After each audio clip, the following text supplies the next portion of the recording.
Welcome. आज इस video में मैं बात करूंगा टोटल हिप रिप्लेसमेंट के बारे में। इस वीडियो में मैं बात करूंगा कि टोटल हिप रिप्लेसमेंट के प्रोसीजर में एग्जैक्टली किया क्या जाता है और टोटल हिप रिप्लेसमेंट के प्रोसीजर को हमें किस किस कंडीशंस में कंसिडर करना चाहिए और इस प्रोसीजर को करने में जो इम्प्लांट यूज होता है उसकी आपकी कंडीशन को देखते हुए राइट ऑप्शन क्या है और लास्टली हिप रिप्लेसमेंट के प्रोसीजर के बाद का रिकवरी पाथ क्या है। टू बिगिन विद ये हमारा हिप जॉइंट का मॉडल है। हिप जॉइंट एक बॉल एंड सॉकेट जॉइंट है। जो इसमें बॉल है वो फीमर का सबसे ऊपर का पार्ट है जिसे हम हेड ऑफ फीमर बोलते हैं और जो सॉकेट है वो हमारे पेल्विस बोन का एसिटाबुलम पार्ट है। इन दोनों सर्फेसेस के एक दूसरे के अगेंस्ट आर्टिकुलेट होने से ही हमारे हिप जॉइंट के सारे मूवमेंट्स होते हैं। हिप जॉइंट के इन दोनों सर्फेसेस पे एक कार्टिलेज की स्मूथ लेयर होती है जो दोनों साइड पे एक दूसरे के अगेंस्ट रब होती है। But due to many conditions ये जो कार्टिलेज की जो स्मूथ लेयर है वो इरोड हो जाती है, इरेगुलर हो जाती है और जब इसके अगेंस्ट मूवमेंट होता है तो हमारे हिप जॉइंट में दर्द रहता है, हमें चलने में काफी दिक्कत होती है और हम लिम्प करके चलते हैं और ये दर्द इतना बढ़ जाता है और डिफिकल्टी इतनी ज्यादा हो जाती है कि हमें वॉकर या स्टिक लेने की जरूरत पड़ती है। इस कंडीशन को हम आर्थराइटिस ऑफ हिप जॉइंट बोलते हैं। ये आर्थराइटिस की स्टेज 1, स्टेज 2 से स्टेज 4 तक लास्ट करती है। जो अर्ली स्टेजेस होते हैं वो मेडिसिन से, हिप जॉइंट की कैप्सूल की स्ट्रेचिंग से, कार्टिलेज सप्लीमेंटिंग मेडिसिन और गेट ट्रेनिंग से ठीक हो जाते हैं। बट जो आर्थराइटिक हिप है जो स्टेज 4 तक आ गए हैं, जिनका इरेगुलर सरफेस काफी सीवियर हो चुका है, उन केसेस में ये कंजर्वेटिव अप्रोच से आपको हिप जॉइंट में दर्द में राहत नहीं मिलती। उस केसेस में हम हिप जॉइंट के दोनों सर्फेसेस को एक आर्टिफिशियल इम्प्लांट से चेंज करते हैं जिसे हम टोटल हिप रिप्लेसमेंट बोलते हैं। Total hip replacement majorly arthritic hip में किया जाता है।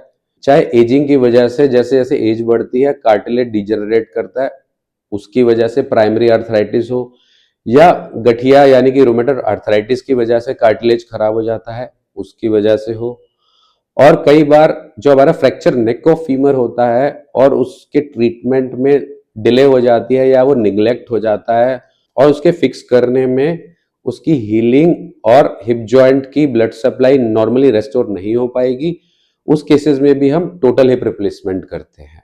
टोटल हिप रिप्लेसमेंट के प्रोसीजर में जो हिप जॉइंट का आर्थराइटिक सरफेस है एसिटाबुलम और हेड ऑफ फीमर का, उसे हम रिमूव करते हैं और एक आर्टिफिशियल इम्प्लांट के सरफेस से चेंज करते हैं। इन दोनों को चेंज करने के बाद जो आर्टिफिशियल इम्प्लांट के जो स्मूथ सरफेस है वो एक दूसरे के अगेंस्ट आर्टिकुलेट करते हैं और इसके अगेंस्ट हमारे हिप जॉइंट के मूवमेंट होते हैं और विद इन नो टाइम हम बिना दर्द के अपने हिप जॉइंट के सारे मूवमेंट्स को अटेन कर लेते हैं। टोटल हिप रिप्लेसमेंट के मेनली दो ऑप्शंस होते हैं। First is cemented hip replacement, second is uncemented hip replacement.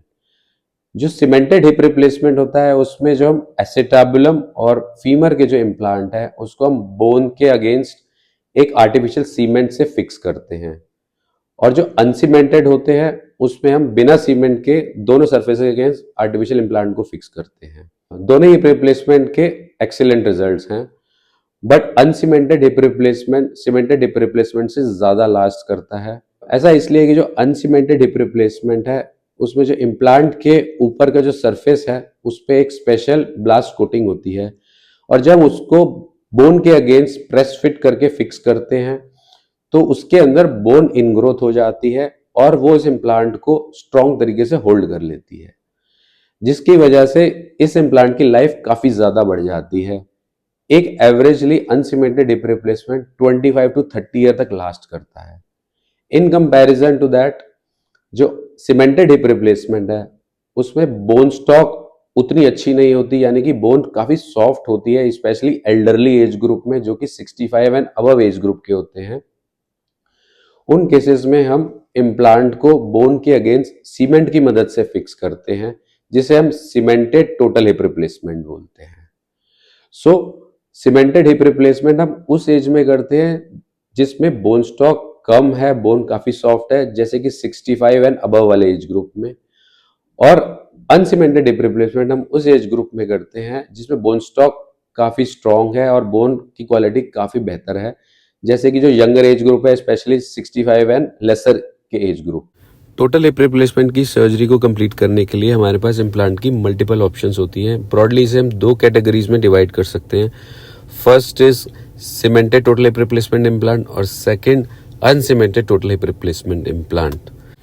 मेरी प्रैक्टिस में पूरी कोशिश रहती है कि मैं टोटल हिप रिप्लेसमेंट के प्रोसीजर को अनसीमेंटेड टेक्निक से फिनिश करूं यूजिंग सिरेमिक इम्प्लांट, बट कुछ स्पेशल कंडीशंस में हमें सीमेंटेड टोटल हिप रिप्लेसमेंट की टेक्निक की मदद से इस प्रोसीजर को कंप्लीट करना पड़ता है। मेरी प्रैक्टिस में मेरी पूरी कोशिश रहती है कि हम अनसीमेंटेड हिप रिप्लेसमेंट को ही प्रेफर करें। टोटल हिप जॉइंट के प्रोसीजर के नेक्स्ट डे से हम हिप जॉइंट और नी जॉइंट के मूवमेंट को स्टार्ट करते हैं और वॉकर की मदद से चलते हैं। और सर्जरी के नेक्स्ट कॉन्जिक्यूटिव डेज जिसमें आप हॉस्पिटल में हैं, उसमें हम आपको बैठना, करवट दिलाना, टॉयलेट ट्रेनिंग, वॉकर की मदद से चलना, ये सारी एक्टिविटीज़ करवाते हैं और सिखाते हैं। और जब आप कॉन्फिडेंट हो जाते हैं कि आप अपनी ये बेसिक सारी एक्टिविटीज़ कर पाएंगे, तब हम आपको डिस्चार्ज करते हैं। सर्जरी के अराउंड 2 to 3 वीक्स के बाद हम स्टिचेस को रिमूव करते हैं। इनिशियली आपको वॉकर की मदद से चलना एडवाइस रहता है और जैसे जैसे आपको कॉन्फिडेंस आ जाता है वैसे आपकी वॉकर या स्टिक को हम रिमूव कर देते हैं। होप इस वीडियो के एंड पे आपको टोटल हिप रिप्लेसमेंट के प्रोसीजर के बारे में एक क्लैरिटी मिली होगी, स्पेशली इसके प्रोसीजर में क्या किया जाता है और इसके बाद का रिकवरी पाथ क्या है। और अगर स्टिल आपके पास कोई डाउट रहता है तो you can always contact me. I will always happy to answer all of your doubt. Take care and live pain free.